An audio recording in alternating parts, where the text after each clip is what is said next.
All right, we're ready for lesson 5. And how are you doing on this? You may have some days where you have to skip a day and you can't practice every day, and that's fine. We need to do it most days, though. So lesson 5 doesn't necessarily mean day 5, okay? Maybe day 7, maybe day 14 for you. However long it takes you to get down whatever the new piece is, and now it's lesson 5, it may take you 2, 3, 4 days, then we'll move it over to the repertoire section of your sheet whenever that happens. Okay, so no pressure there. Alright, we're doing something called triple meter. Normally, let me go ahead and zoom this in. Alright, I hope it looks, it does look big enough on the video. It looks really huge here in person. You can really see all those notes very well. Alright, we're looking at the time signature here. And pull up my highlighter. And we take a look at the time signature. And it says 3-4. Now it's always said 4-4 thus far. The top number has always been a 4. The top number of the time signature always tells us how many counts are in one measure. Alright, so we have 4 counts in a measure.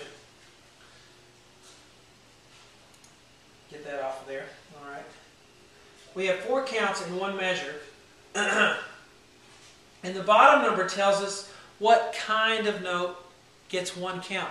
Now you may think, well, a quarter note gets 1 count. Yeah, almost all the time it does. A quarter note gets 1. Eventually it will not. Sometimes a quarter note will get a different note value, and then it changes how all the other note values are measured. But for our purposes now, the bottom number is going to be 4. So don't worry about the bottom number right now. Just worry about that top one. Now we were counting to 4, right? But now we're going to count to 3 because the top number is a 3. There's only going to be 3 counts in a measure. That's typically called waltz time. 1, 2, 3. If you hear 1, 2, 3, 1, 2, 3. That's waltz time. Waltz time is 3-4. And we're counting to 3 instead of 4. So that's what you need to be aware of. One measure now will have 3 counts. Each measure will have 3 counts. Okay, so we're counting to 3 now. So we won't have that extra beat. So, that's called the time signature. Remember what this is called? Treble clef, bass clef, brace. This is the 5 lines and 4 spaces are the staff. Right? We have a treble staff and a bass staff. Both staves together make the grand staff. Alright, this is a quarter note. The black notes are quarter notes.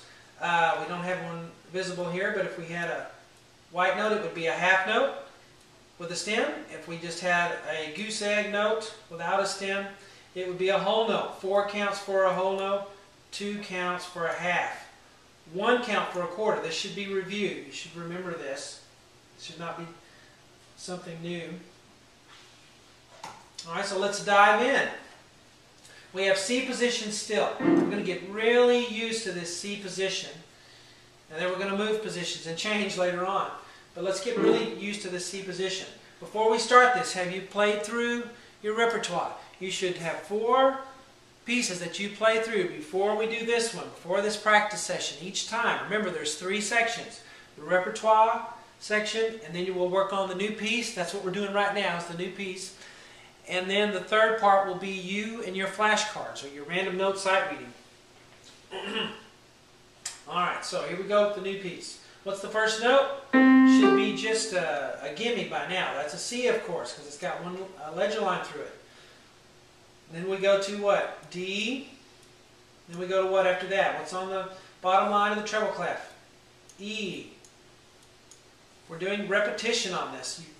You'll hear me go through these same notes over and over and over and over again, because that's how we memorize and remember what the notes are, is by repetition. I'm going to continue to ask you what note touches the bottom right underneath the staff on the treble. It's a D note, right? D. What note's on the first line? We just had it in the first measure. E. What note's in the first space right here of the right hand? F. All right, and we continue with an E on the bottom line, and then an F, and then a G. Okay, if you need to write these in lightly in pencil, feel free to do so. Just make sure you write right next to the note. Don't write way off in space somewhere, and then you're not even looking at the note. Right next to it so that you see it. So there are notes there for right hand. All right, so we have C, D, E, D, E, F, E, F, G, F, E, D. Now we want to do that without having to look at your hand. Look at your hand first to get it in position, and then try to play without looking at your hand. Look up here. Look at the music. Okay? Don't want to get in the habit of memorization and looking down. That's bad for our sight reading skills. Now we go to left hand. All right, the first note we have is in the second space of the bass staff. What is that? Of course, that's a C. Okay, it's a C note on the fifth finger, the pinky of the left hand in C position. C. We go up to the note on the middle line, which is what? D. Then we go up again to E there in the third space. So C, D, E. Okay, play it steadily. Don't get in the habit too of playing the note as quickly as you can. Give it at least a full count before you go to the next one. Okay, even if you can go faster, don't do that. Give it its full quarter note value. Okay? Alright, let's go to the second line now. Second system. A more correct way to say it. Continuing with left hand. We start with a note on the third line. What is that? D. A note on the middle line would be a D. Left hand, we go up to an E. Alright, and then 1, 2, 3, 4. That's going to be an F. Alright, and then we go back down to a note on the third space. That's going to be an E for us. Back up to F. And then up some more to the top space, which is what? That's going to be a G. Then down to a D note on the middle line. How many counts for a dotted half note? Not 2. 1, 2, 3. Now, we cannot have a whole note in this song. You know why? Because a whole note would get 4 counts, and we only get 3 per measure, so a whole note would not fit one of these measures, so we won't have a whole note anywhere. Continuing on, now we have hands together, okay? A lot of books spend a lot of time before they start putting your hands together. I like to start doing that pretty soon. Now, we have octaves again. So, remember, that means the same letters on both hands. If you have trouble playing your hands together, you can, of course, play your right hand first, and then do your left, and then put them together. Nothing wrong with that at all. All right, C, D. We move up to E. So that sounds like this. C, D, E. Now what do we start on? Now we start on D. And then we'll go to E here. And we end up on an F. Okay? So D, E, F. And we start on an E, then we go up to F. And then up a little more to G. So E, or E, F, G. Okay? Octaves. And by the way, octave, of course, the prefix OCT, oct, stands for 8. That's why we call it an octave, because they're 8 notes apart. If I take 2 C's and go 1, 2, 3, 4, 5, 6, 7, 8. So all letters that are octaves are 8 notes apart. Okay.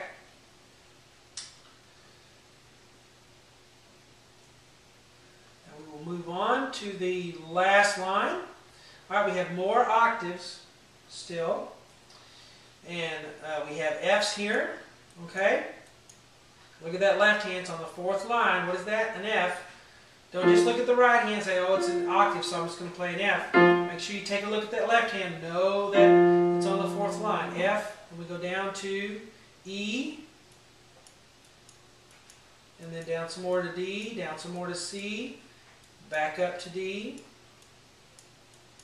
up to E. I'll start right here. F, and then E, and then D, then C's, then D's, then E's, and then a little bit more to go. Now I'll ask you a question. How many measures are left?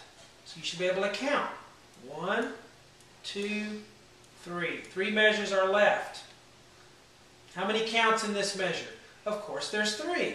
It's always going to add up to 3 when I'm in 3/4 time signature, okay? So, but we have an F, and an E, and then D notes, all right? So F, E, D. All right, now when I'm looking at the music, but I can see the keyboard peripherally. Even though I'm not looking right at it, I can still see it. See what it looks like. So that's what you want to do. You don't want to stare directly at the keyboard the whole time. All right. Then we end on C's. 1, 2, 3. 3 counts, right? Now I'm going to show you something new here. Talked about. It's called a tie. See this curved line right here, connecting the 2 C's, and you also have it here. It's called a tie. And a tie connects the values of 2 notes, but you don't play the note 2 times. You just play it the first time. So you go 1, 2, 3, 1, 2, 3. So the note lasts a total of 6 counts because it's 3 plus 3, but I only play it this very first time. I just keep holding it down. 1, 2, 3, 1, 2, 3, like that. And the left hand will do it as well.